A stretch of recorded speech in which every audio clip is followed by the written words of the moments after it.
Hey guys, welcome back to my channel. My name is Maya, and today I'm going to be showing you a little bit of how I color in this book that I really love. I recently got it, and I've been getting a lot of requests to show kind of how I color.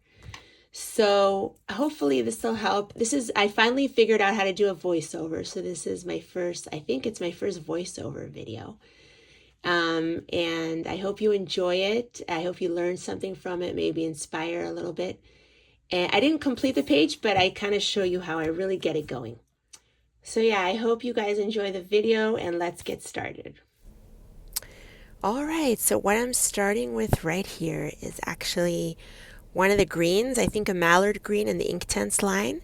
Then I'm using the mint green in the Inktense line, and then a light, I think it's called light green in the Caran d'Ache Supra Color Soft Aquarelle watercolor pencils. So it's just three colors there, and I'm doing it in that other tree right now that you see. And you can see where I'm putting the darker color and then the lighter one. I leave a little white there, as you see. I also showed that in my video about how to use watercolor pencils and Inktense pencils. So thank you guys to whoever commented on that. I'm so happy you guys like that video. I will link it down below. And right here, as you could see, yeah, it's the same, again, the same three colors there. Really simple, and you can see how much white I'm leaving in there as well. And I am activating it with my Pentel Aqua Brush. And then this tree, I just used, I believe, mallard green, or a teal, maybe a teal green, and like a mallard green, and one of the aqua colors from the Caran d'Ache watercolor pencil line. And I'm activating that one. Later on, I definitely will add a darker green on top for more contrast. Right here, I put my book, like I move my book around upside down, sideways, just to make it easier for me. What I'm doing right here is a really easy background technique that I will show you other examples in another video about how to do this. But basically, you just take a Inktense pencil or a watercolor. I usually use Inktense because it's more pigmented. And I'm just outlining every element in the background and kind of doing a little bit darker, pressing harder near the element itself, and then going a little softer outwards. And just outlining every element, as you could see, and then later I'm going to activate it. And that's a really easy way, a very simple way of creating a really quick background, or at least laying down a base layer for the background. And you can always add more colors and add more contrast on top if you want, but super simple way of doing a quick background. And in one of my upcoming coloring update videos that I will do in the future, I'm going to show you some other examples of where I use this background technique in other pages. So watch out for that for sure. And yeah, I'm just outlining every little thing there. I believe I'm using bright blue, either bright blue or iris blue from the Inktense line. And this technique that you can see what I'm doing right here is the same thing I did for the water. If you look at the page, I know I started a little bit in the middle. I didn't film the part where I did like the water part and then the ice blocks. But later on, soon you're going to see the colors that I use for the ice blocks, for the ice, for the snow. But that water area that you see there is exactly this technique. I just used two Inktense colors, the bright blue and the iris blue, and that's how I did the water area in the page that you see there. So yeah, I'm just outlining here. I really felt like starting on a winter page, and I just love this book. I know some of you saw the flip through of this book, and some of you wrote me that you purchased the book, which I really hope you enjoy it. I love the book, and I kind of felt like doing a wintry page. I really love winter pages. So see, I'm outlining right here all the snow, every element there. I am going over the star things because I will use some stickles for that, but everything else I'm outlining, as you can see. And once you see how I activate it, you're going to see how it looks. And then I added another color as well, so you're going to see that. I kind of felt like adding a little purple later on in the background, the sky. So right here I'm outlining the edges there too. Oh, that's not in frame, I'm sorry, but I'm just outlining with the same exact color. It's just a great way to do a base layer and kind of frame the elements there. Sorry my page was upside down. I do that a lot just to make it easier for me to color. So I flipped it back, and here I realized that I forgot to outline the cloud. So I outlined the cloud, and I'm starting to activate all that with my Pentel Aqua brush, just a watercolor brush. You could use a regular brush. You don't need to use this, but a lot of times I'll use that just because it's easier, a little quicker. So yeah, you can see how quick that is. Look how awesome that is, how quick I just added a background. It's really, really simple, and you can use this as a base layer and use other pencils on top, or leave it like that. There's a lot of different things you can do with it. So you can also do this with watercolor, but it's just easier to control the amount of pigment in water when you're using water-soluble pencils. It's just more control, and you can really add the color where you want.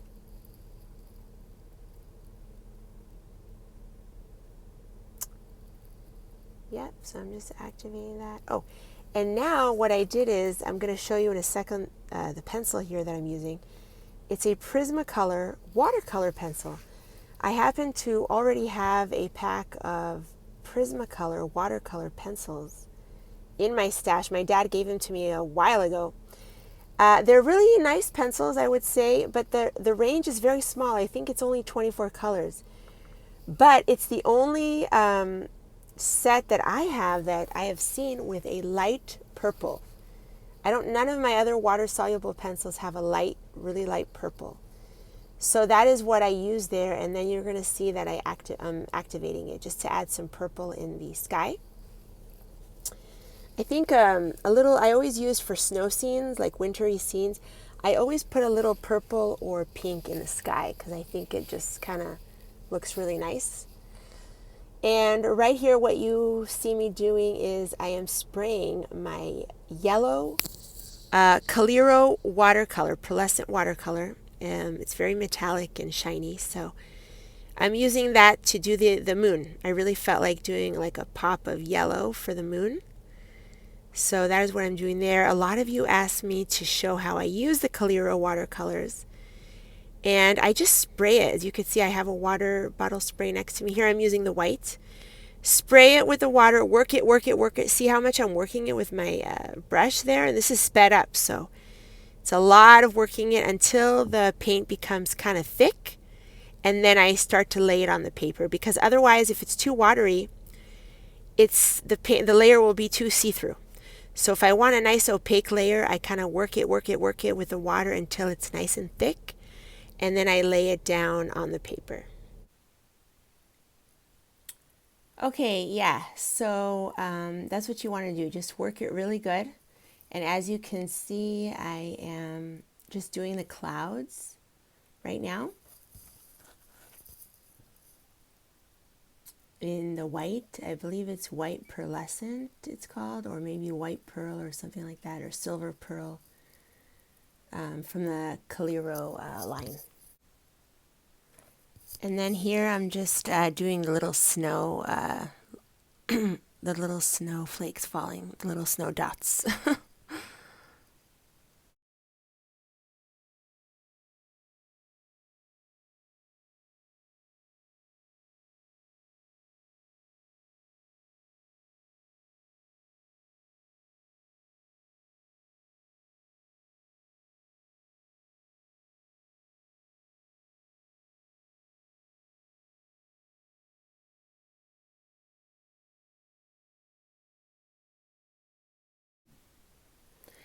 And right over here, I am showing you how I did the ice blocks, the little ice caps, I guess they're called. And I'm just using one of my watercolor pencils, the Supercolor Caran d'Ache soft aquarels, and I use like an aqua on the bottom and then two pinks on the top, a darker pink and then a lighter pink, and then I'm just activating it. So yeah, that's all I did to create the effect of snow. It's tricky, doing snow because snow is white. So you kind of have to make other elements darker around it and then give it a little gray or give it a little, I like to give pink and like aqua or like a light blue or a light purple. So that's what I'm doing there. I'm just activating it with my water brush. And that's how I did all the other sections. And I actually added that section. There was no line there, so I just added it to make like an area that the boy is standing on. Right over here, I'm coloring the tree trunks with a dark brown Arctic's brush marker, acrylic marker. And yeah, that's what I'm doing there. Yeah, I really love the look of acrylic marker here and there, kind of on certain elements. And right over here, I'm starting on the igloos. I believe I'm just using like grays right now. And my gray watercolor pencils, I'm outlining the lines and just activating it with a water brush and adding a little darker, where the shade is. And once it's activated, I probably will go in and add some more colors, maybe like a dark blue, really, really dark, like an indigo, just to add more contrast and shadows. Right there, I'm just activating it. I don't like to use very much gray, if you notice. I don't know if you noticed, but I really need to do a video on how I choose colors. But yeah, I don't use a lot of gray in my colorings, but once in a while, in this case, I'm using it because I already used other colors for the snow. So I had to use a little gray. But when I do use gray, I like using warm grays. So that gray, I'm not sure. I think it's actually a cool gray, but I rarely use cool gray. Sorry, my page is sideways again. It's just easier for me when I color. I turn it all around. And just activating there. I might do some other things on that. Well, we'll see. I might add a little bit of the white Calero on those igloos. Right over here, I am starting to work on the bear, the sleeping bear. And you can see I'm adding first. I always start with my darks, my shadows first. I know some people like to start with light, and they kind of they start with the lightest color first, but I like to start with the shadow, and a lot of times leave like a white area. Especially when you work, like I said, with the water-soluble pencils, I always leave like a white area. So I'm just using some browns and like a darker brown. This one is more of a medium. Oh no, it's another dark brown there. What's really nice about the Caran d'Ache Supercolor Soft Aquarelle pencils is that they have so many browns and so many greens. Like the color selection is awesome. And I feel like they have more greens and browns in Prismacolor. So that is why I love it so much. I wish Prismacolor would add more browns and greens. I don't think they have enough, especially in the greens. But anyway, that's another subject. I've been using more Prismacolor lately, and it's really bugging me that there isn't like enough greens and browns, especially medium browns, like regular browns. Anyway, now I'm activating with the watercolor pencil. With the water brush, excuse me. And I hope this is a good speed that I'm doing the speed color. Maybe next time I'll speed it up more, but I kind of want you to see, hopefully it'll help you to see how I color and maybe give you some tips. Now I'm doing the other bear. I wasn't sure what color to do him, so I decided to do like a purpley fuchsia kind of color, like a reddish purple. So again, I'm starting with the shadows there, as you can see. And yeah, I'm doing some, I believe that's like a maroonish color. I did a dark purple, then a maroon, and these are all the super color pencils.